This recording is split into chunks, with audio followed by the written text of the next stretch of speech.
that are grown in America, only 3 of them are native to this land: Concord grape, blueberry, and guess what?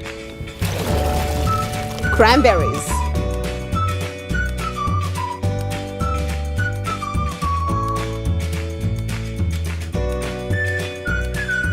With about 400 million pounds spent yearly, in which 20% of that is consumed during Thanksgiving, cranberries have proven to be more than food, but an American tradition.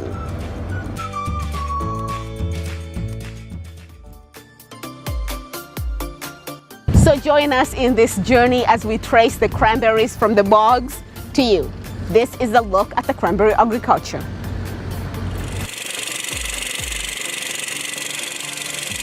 Since its first harvest in Dennis, Cape Cod in 1816, this procure small red berry has played a huge role in our holiday culture and in our family health and wellness for years. Cranberries outrank most of fruits and vegetables on disease fighting and antioxidants. So Massachusetts is the second largest grower in the country and third in the entire world. To celebrate their harvesting, we are here today visiting the Man Farms.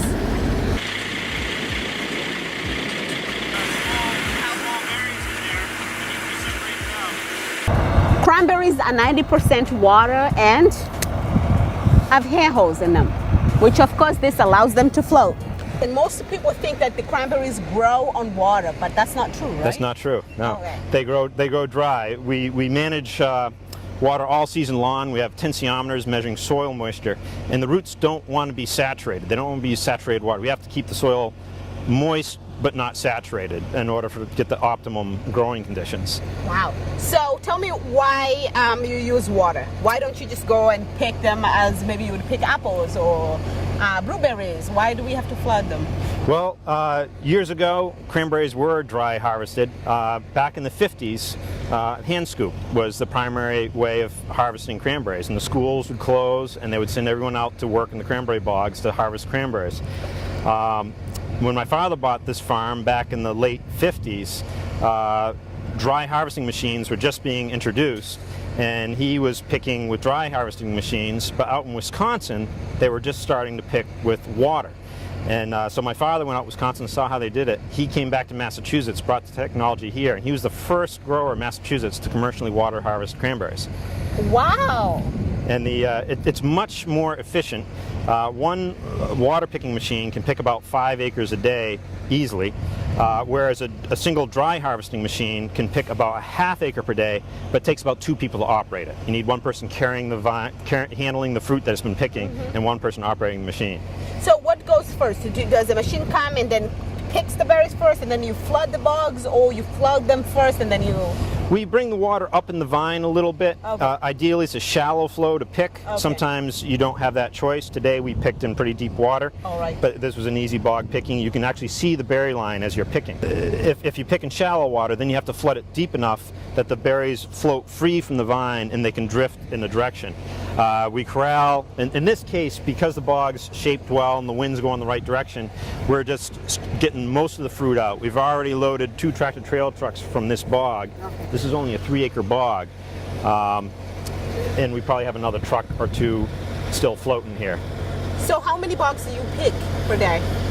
Well, we usually pick a section or 2 per day. Depends on the size. They range quite a bit.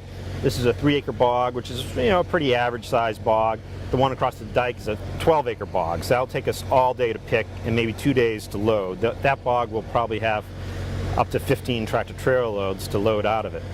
And when we're going well, we can load a truck every 45 minutes or so, which is between 400 and 500 barrels on a truck, or 20 tons to... Wow. Yeah, So how much cranberries do you produce per season? Well, last year our farm produced about 36,000 barrels. So times 100 was at 3.6 million pounds of fruit. Before its iconic name, in the past this berry used to go by other names.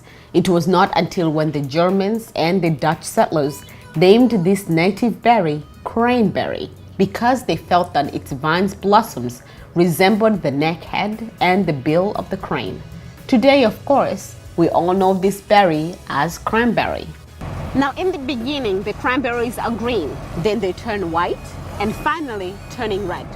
Cranberries, unlike other berries, they're naturally tart, which means it doesn't matter its outside color. When you eat it,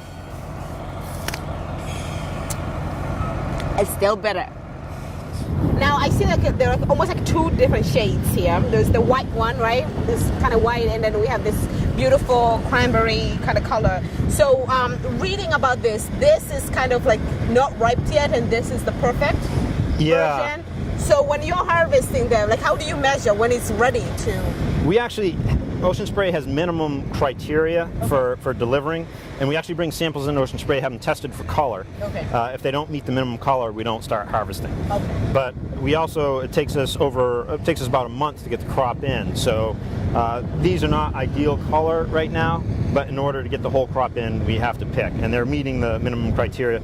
Ocean Spray will actually separate out all the white ones. And they will, the darker ones. I hope they have a machine for that. They have laser equipment that will separate these things at incredible speeds. But they take the white fruit out. Yes. And the dark fruit will become sweet and dried cranberries. Okay. And juice.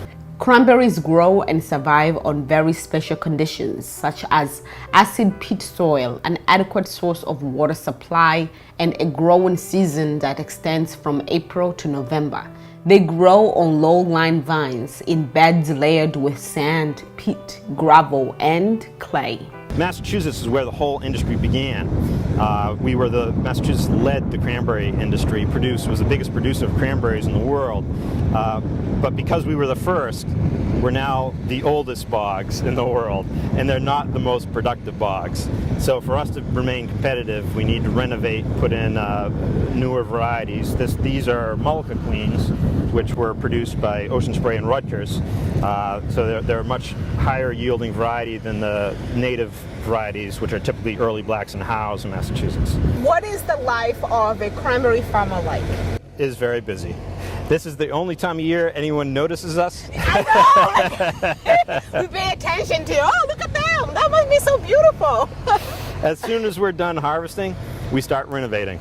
And we start tearing up bogs, and we'll work all winter long into the spring renovating. Then spring season becomes frost season, and we're protecting from frost and insects and weeds and irrigation, and before you know it, it's harvest time again. And so it never stops. My crew's full-time, year-round. How many people do you have working for you? Right now I have about 4 guys working for me, yeah.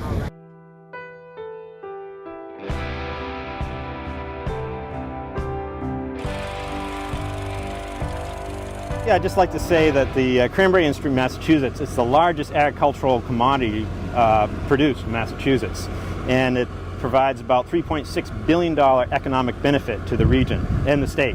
So it's a very important a very important commodity for the state. We also provide about 7,000 jobs, including ag services and things like this for the industry. So it's a very important industry for the state. It's important that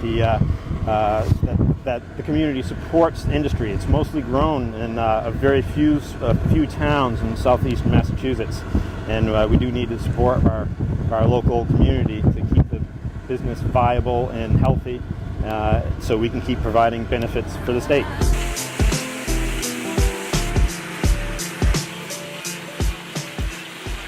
So whether you get your cranberries for crafts, for homemade cranberry sauce during Thanksgiving, or if you're just like me, you prefer drinking them, I hope I was able to share some interesting facts about this native berry.